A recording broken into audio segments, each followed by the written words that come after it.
This is Writers Not Writing, the show where you can get to know your favorite writers and soon-to-be favorite writers by listening to them confess to the ways they procrastinate. Thanks for procrastinating with us. I'm Benjamin Gorman, and the quiet guy behind the glass there is Doug the producer. I write novels and collections of poetry and stuff. Doug tries his best to make me sound better. And each week we have a secret word to listen for. If you catch it, you earn the right to take an extra break at the time of your choosing from whatever is stressing you out. From Lu-Pai Publishing, welcome to Writers Not Writing.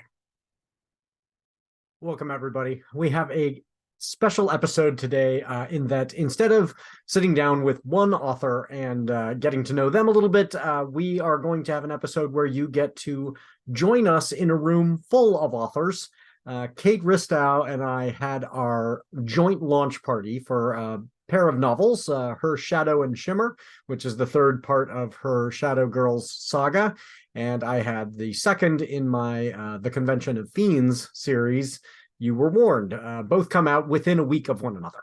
And so we got to have a party together at the Rose City Book Pub, thanks to the folks there for hosting us. And it was a lot of fun, and there were lots of authors, readers, family. It was just a really wonderful time. So we not only will have some readings you'll get to hear, but we also did MadLibs with those readings. We wore costumes, of course. This is Writers Not Writing. You know, we love costumes. You'll get to see Kate riffing to buy time for me to try and complete my Mad Lib, which is not Kate's favorite thing to do, but she did a marvelous job of that. And we even get guests sharing their thoughts on taco toppings. And now that I reflect on it later, that's the wrong term. The cheese and meat and tomatoes and lettuce are not toppings. They don't go on top of the taco. They are the innards, right? They are the taco guts. And you can tell that my writing has been verging from science fiction and fantasy more towards horror and less towards like recipe writing, because taco guts does not sound in any way appetizing. But I mean, if you think about it, like, no one would say peanut butter and jelly are the toppings on a peanut butter and jelly sandwich. They are the peanut butter. They're the guts of the sandwich. So none of this has anything to do with anything. But I do need to tell you today's secret phrases, and I can't decide which will be the secret phrase. It's either Santa Claus Centaurs or tacoing your dusting burrito. So if you hear either of those phrases during this show, count that for yourself. That's your achievement. You get to take an extra break this next week. Enjoy. If I take my time.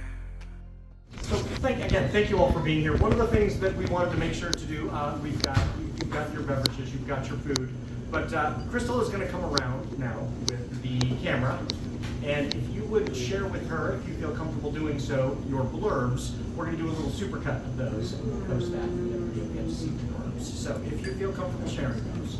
And if you can't think of a blurb, just share with her your taco toppings that you prefer. I think some people don't really think very intentionally about their taco toppings. Like if you throw the lettuce on at the end, it's just all gonna. So I think more than toppings, the order of the standard toppings is more important. Like lettuce, cheese, throw the beans. The refried beans should go on at the end. Then it holds everything together. You're in the middle of this video, so tell us more about your favorite taco toppings. What?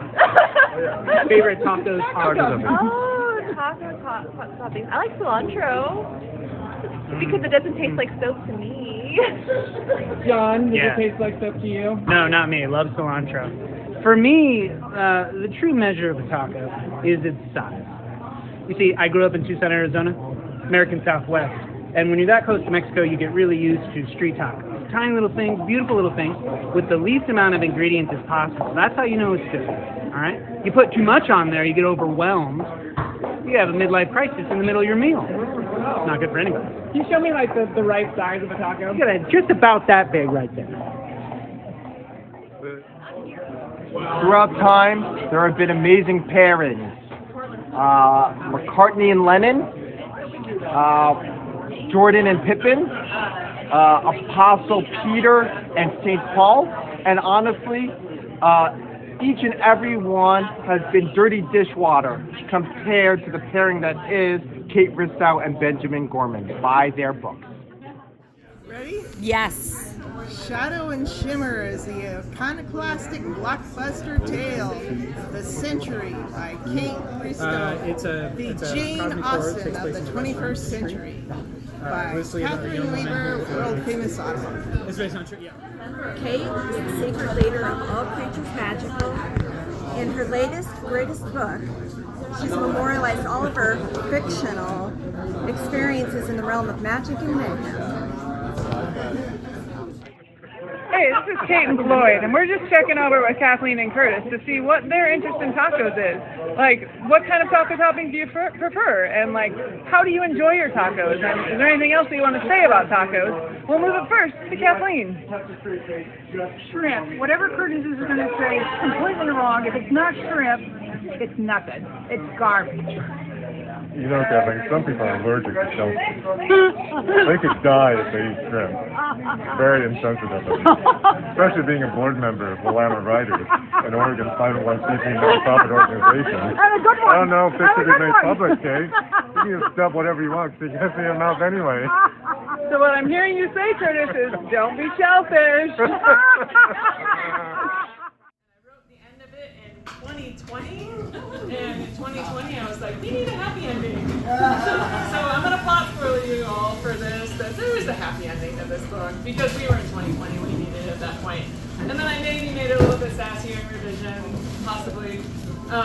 In the sassy land, as you're wandering around, there are a bunch of these motivational bracelets over there. You can either wear them motivationally or anti-motivationally. Feel free to be ironic. What was the funny one, Maren? What did it say? It said something like... Sometimes you just have to move on. Yeah, sometimes you just have to move on. So if you need a bracelet that tells you you need to move on, it's also there for you. So Ben and I had some ideas about some fun things that we could do today, and one of them is we're going to read, and then we're going to do some MadLibs, and we'll do a better version of the reading afterwards. So I'm going to give you the beginning of Shadow and Shimmer, and yes, you're walking into book 3. Enjoy. I'm not going to give you any more than that. So this is Hennessy's chapter, though. And yes, she's named after the liquor. The dragon could be quiet when it needed to be. Even now, in total darkness, Hennessy could not hear it. She could only feel the shadows flex around the massive beast, its scales shifting in and out with each silent breath. No sound crossed the hillside. The dragon was all darkness and death. The coil wound tight, waiting to strike. Until it licked her face. Burrito, she whispered, lowering to the ground. His sloppy tongue would draw the shadow spawn's anger, their wildness, and their terrible claws. Come on. She cloaked her voice in shadows, waving away the dragon, sending him back to the hunt. Rigo whined softly, nudged her with his cold, wet nose, then faded into the darkness. Quiet. That was what she needed. Total silence. Even a breath would give her away. She slunk down lower and lower, until nothing remained but the rise and fall of her chest, hidden by the rocks around her, still and silent, waiting. Honestly, it was probably already over. No matter how many times she hunted them, they always ended up hunting her. Already she could hear the shadow spawn just beyond the ridge. They were like a herd of cattle stampeding toward her. Or mutant football players? Or a child's drawing of rabid monsters half imagined and respawned in the darkness before they formed into pure nightmares. Had they caught her scent? Heard the sound of her voice scraping against the rocks? Or maybe the drip of Rigo's tongue? It didn't matter what brought them. They were coming.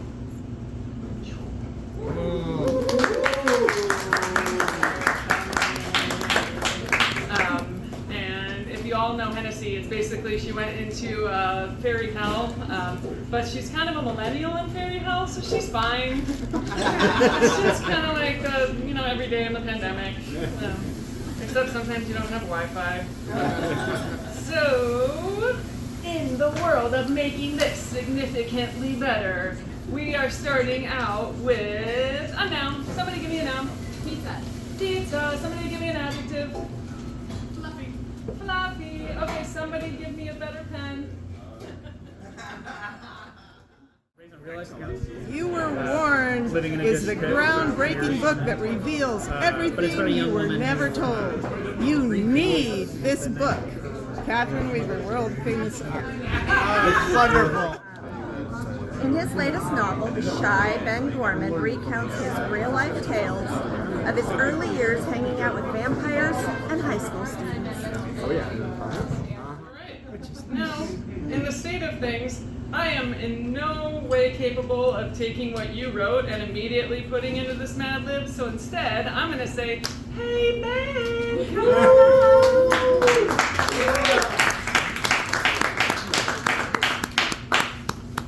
Thank you, everybody. Thank you.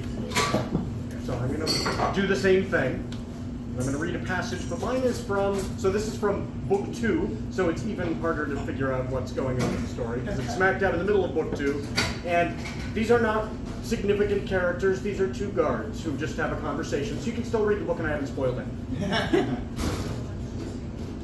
One of the characters, Bob, is very tall, and when he talks to the other guard, Augie, he tends to lean over and kind of whisper to him. They're over 1,000 years old and vampires, and one of them has recently discovered YouTube. Bob leaned. I saw this interesting video. Yeah? Augie asked. I mean, I know there's a lot out there that's not accurate, but this one got me thinking. What was this one about? Birds. Augie risked a short look up at Bob. What about them? They aren't real. What do you mean? They used to be real. There were birds. No one disputes that. But then at some point, the government replaced them all with drones. Now they watch us all the time. The F? Augie asked. Bob nodded. I mean, it might not be true, but it makes you think. Maybe there are no birds. Makes you think, huh? Yeah, Bob said. Bob, you know that's BS, right? We're effing vampires. We can see better than the humans. We can hear better. Heck, we can effing smell the birds. Have you ever seen a bird and smelled a drone? Heard any little whirring and clicking gears? No, but that's the part that the video said. They're really advanced technology, indistinguishable from the real thing. Why would the government have to make them so indistinguishable vampires can't even tell the difference? Did the video explain that? Well, the maker was human, probably doesn't know we exist. Right, we've talked about this, Bob.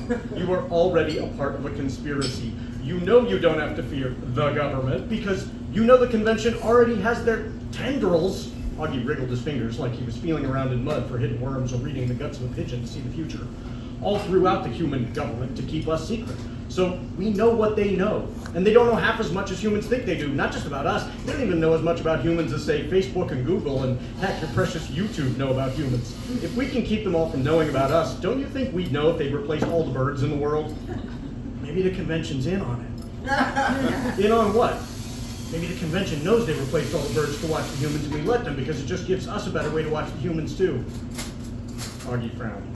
Okay, sure, but like all the birds, Bob? I don't know, maybe, or maybe most, probably most. Why so many? Like, why do they need to watch all the humans all the time from the power lines? You gotta be listening all the time to hear when people start seeing through the BS. Is this back to the world being flat, Bob? Or the moon landing being fake? Or the Holocaust not being real? Bob shrugged. A lot of stuff is lies, man. GD, Bob, Augie grumbled. You've traveled around the world lots of times. You know the Holocaust was real. We were effing there. You know my opinion on the world being round. Maybe it is, or maybe just traveled around the edge like a flat disc. I've never flown over Antarctica. And sure, we saw a lot of the stuff the Nazis did with our own eyes, but not all of it. And have you ever gone to the moon, Augie? I'm just saying it's good to be skeptical. Why? Huh?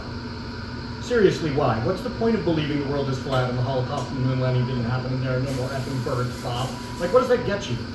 So you don't get tricked by the government. You see through their lies. But you're a vampire, Bob. You think the government is trying to trick you? They're trying to trick everybody. Why? So we don't know who's really in control. Yeah, but Bob, we know who's really in control. The conspiracy is us, man. We don't need to trick ourselves into thinking the world is round just so we can travel all over the globe, a globe run by monsters. How does any of it explain that helps you at all, Bob? Bob nodded for a while. I guess it's the thing you said, he admitted. That it makes you feel smarter than other people. Bob slumped a little. Yeah, it's probably that a little. But Bob, you're smarter already. You know about the convention. You're a vampire, Bob. The humans don't know we exist. You don't need to know human BS conspiracy theories. You're the smart one. Yeah, Bob sounded unsatisfied. The two men stood in silence for a moment. Somebody should make a YouTube video about how the convention is secretly controlling everything. No, Augie said, shaking his head. No, they shouldn't. Why not? Because then we'd have to kill them and anyone who watched their video, Bob. We're the ones keeping the secret, remember? Oh, that's a good one. So now you're able to fix that. I'm gonna need some words. What's the name of your book? This one is You Were Warned. It's the sequel to Don't Read This Book. And I'm very excited for you all to learn the title of the third, which will come out sooner in relation to the second than the first did in relation to the second, I promise. Karen Eisenbray, one of my editors, was like, "You are not going to make us wait 4 years for the next one. I promise. It will not be 4 years between Don't Read This Book and You Were Warned." So the first word I need a silly name. Perfect. Ready for another one? Me. And now for Pizza and Fuzzy. The unicorn could be quiet when it needed to be. Even now, in total darkness, Hennessy could not hear it. She could only feel the rocks flex around the massive beast. I'm going to replace that and just say the rock. So she could only feel the rock flex around the massive beast. Its scales shifting in and out with each silent breath. No sound crossed the hillside. Unicorn was all darkness and death, like a good unicorn. Coiled wound tight, waiting to pontificate.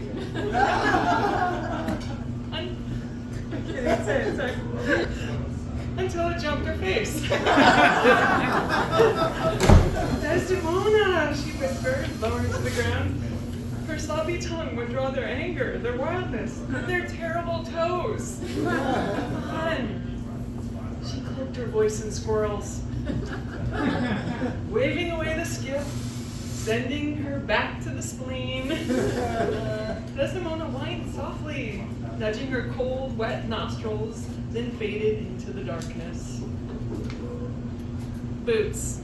That's what she needed. She needed boots. Total silence, boots, and a breath would give her away. She slumped down lower and lower until nothing remained but the rise and fall of her cheek. Hidden by the rocks around her, precious and gorgeous. Waiting. Honestly, it was probably over. I mean, no matter how many times she hid them, they always ended up hunting her. Already she could hear the Santa Claus Centaurs. They were just beyond the ridge. They were like a herd of raccoons stampeding toward her, or ultimate frisbee Quidditch bunny-like players. Or a child's drawing of cute monsters half imagined and respawned in the author. Yeah, right? Before they formed into pure nightmares. I like how you were thinking in the author's head, and I was just thinking in the author's, like, stomach. Had they caught her scent, heard the sound of her voice scraping against the rocks, or maybe the drip of Desdemona's tongue? It didn't matter what brought them. The Santa Claus Centaurs were coming.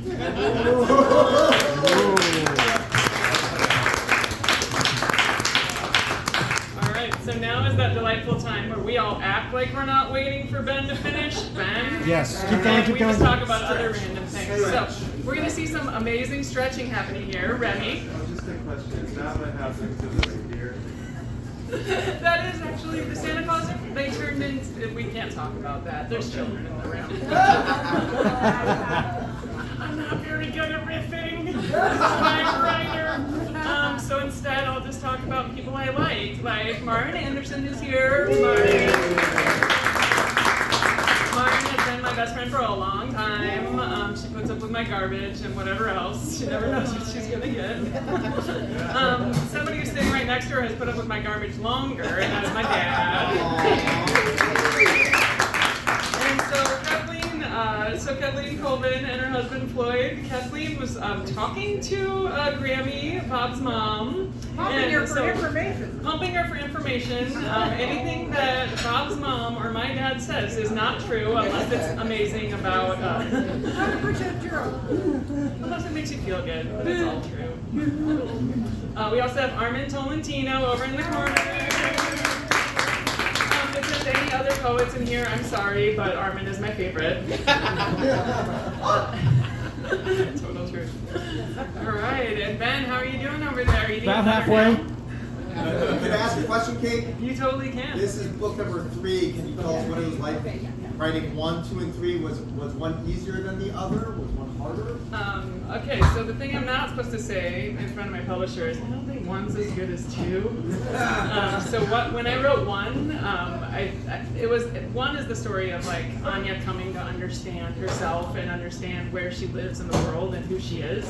And then book 2 is just a lot more fun because what happened in book 1 is everyone said, I really like that character Hennessy. Can we have more of her? And so in book 2, we split into those 2 POVs. So you get Hennessy and you get Anya. And then book 3, I'll tell you for real, the big plot spoiler is I thought that book 3 was going to be into 3 POVs with like Anya, Hennessy, and her sister Kiva. But in that world of revising things, I started to write Kiva and it really wasn't working.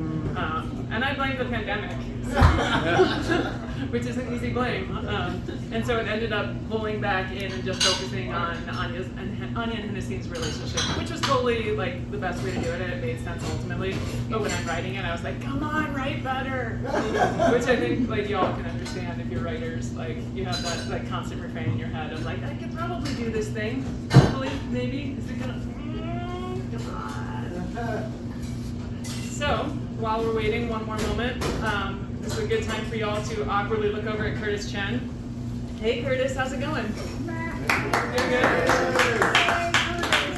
Half of Curtis's texts to me are eye rolls because I do junk like this to him all the time.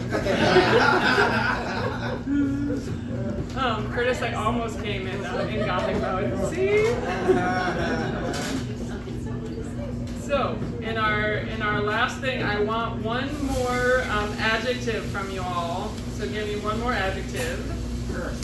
Cursed. So I'm going to write that one down. We're going to use it later. Cursed. In that, this actually doesn't work. So when I taught college students, one of the things that I would do was whenever a pen didn't work, I would throw it across the room. And they thought it was the funniest thing. Like, I'm going to save this one and throw it at a really opportune moment. Not an inopportune moment, but an opportune one. So this book series in general, like the final things I'll say about it, hint, hint, Ben Gorman.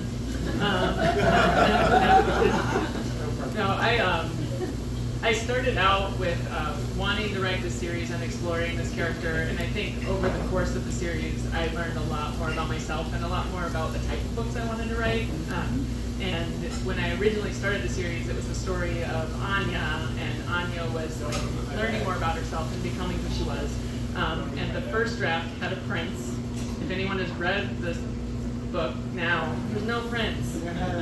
As I was writing, somebody said, you know, like you write this book where Anya is a fairy and she comes over into our world, right? And then she never actually meets anyone in our world. Like she's just meeting a bunch of fairies. Like, have you thought about like putting somebody like human in there? And I was like, oh, that's a really good point. I should totally do that.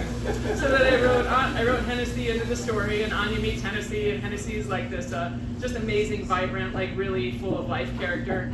And like as I was writing her, like the prince was kind of like moving more and more to the background. And I realized that like I was starting to like Anya and Hennessy together more and more, and I was like, they should be together. Like, why do we have do we even need this prince? And so you just see the prince, he get pushed off the page. Sorry, he exists somewhere in somebody's mind. Not in mine anymore. Sorry. So that idea of both writing what's important to you and what matters, like, and writing the real story and thinking about like what kind of stories do you actually want to see out in the world, and who I was and who I am changed as I was writing the story. And so I think where it ultimately ended up it got a happy ever after because I'm a happy ever after type of person. If you haven't figured that out yet. But it also got the story that I wanted to write. So yeah. Last things. Well, Ben writes his last words. I'm at Ben Gorman. You use long words. You all use long words. Wagga woo worked multiple times. So the last thing I was just going to add about Ben. So Ben and I met at a Willamette Writers event in Salem, I think originally, and then we did some social media stuff with Willamette Writers. And the funny thing is that Ben and I were both at the similar points in our careers, where we were just starting to publish books, just thinking about writing, getting our own stories out in the world. And my first book actually got published through a different publisher, and oh my gosh, this cursed word, that first book was cursed because less than 30 days before it was published, they had printed all the copies, and then the small press went under. So then I got they let me buy all the books, and so I bought all the books, and then I suddenly became an indie author, and then I brought it over to another small press, and I was like, sweet, so now I'm getting this book published by another small press, and then that other small press didn't pay me. And so then, with Leanne That was not McLennan- us. Yeah, not you. We pay. With Leanne McLennan, we both brought our books over to Ben, and he had opened up Ippolito Publishing at that point, and that's the perfect place for it. It's both the community of authors and working with Ben and working with Chrystal. Chrystal's awesome. If you haven't met Chrystal yet, I had to make sure I talked into the mic on that one, Chrystal. So if you check out Chrystal's costume later, Chrystal is Ben and my biggest fan, and so there's parts of Ben's books and parts of my books that Chrystal's named in. So yeah. So final point. Can we see it? Yeah, can we see it? Can we see it? Oh. Can we see your costume? I can't sit in the chair when it's inflated. Oh, wow!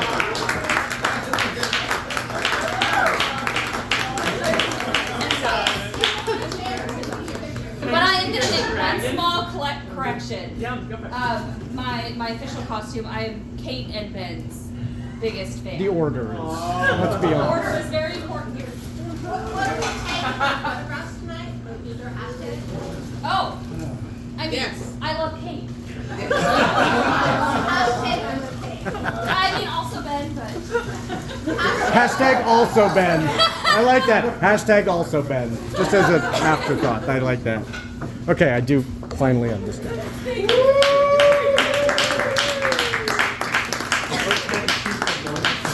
I'm not going to read the whole thing. I'll just read the best portion. Benjamin frowned. Okay, sure, but all the Moonlanders, Rumpelstiltskin? I don't know, maybe, or most, probably most. Why so many? Why do they need to watch all the Scorpions all the time from power lines? They gotta be listening all the time to hear when people start seeing through the BS. Is this back to the world being putrescent, Rumpelstiltskin? Waterloo being fake? Woodstock not being real? Rumpelstiltskin shrugged. All this stuff is lies, man. Rumpelstiltskin, Benjamin grumbled. You've traveled around the world lots of times. You know Woodstock was real. We were at Waterloo. We were there.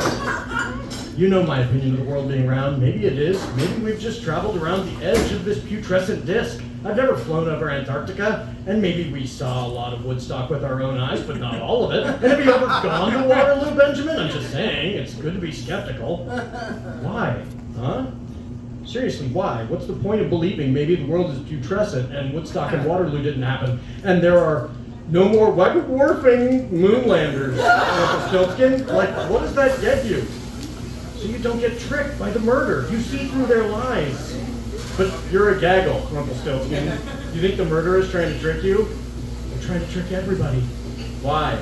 So we don't know who's really in control. Yeah, but Rumpelstiltskin, we know who's really in control. The conspiracy is us, man. We need to trick ourselves into thinking the world is putrescent just so we can travel all over the globe run by monsters. What does any of it help you, Rumpelstiltskin? Rumpelstiltskin nodded for a while. I guess it's that thing you said, he admitted. And it makes you feel smarter than other people. Rumpelstiltskin slumped a little. Yeah, it's probably that a little bit. But Rumpelstiltskin, you're smarter already. You know about the convention. You're a GD gaggle, Rumpelstiltskin. The Scorpions, don't know we exist. You don't need to know Scorpion BS conspiracy theories. Somebody should make a video about that, because then we'd have to kill them, and anybody who watched their burritoing video. We're the ones keeping the secret, remember? Oh, that's a good point. Benjamin looked at Rumpelstiltskin. Chrystal is tacoing your dusting burritoing. They're children presents. Yeah, I know. That was what you all wrote.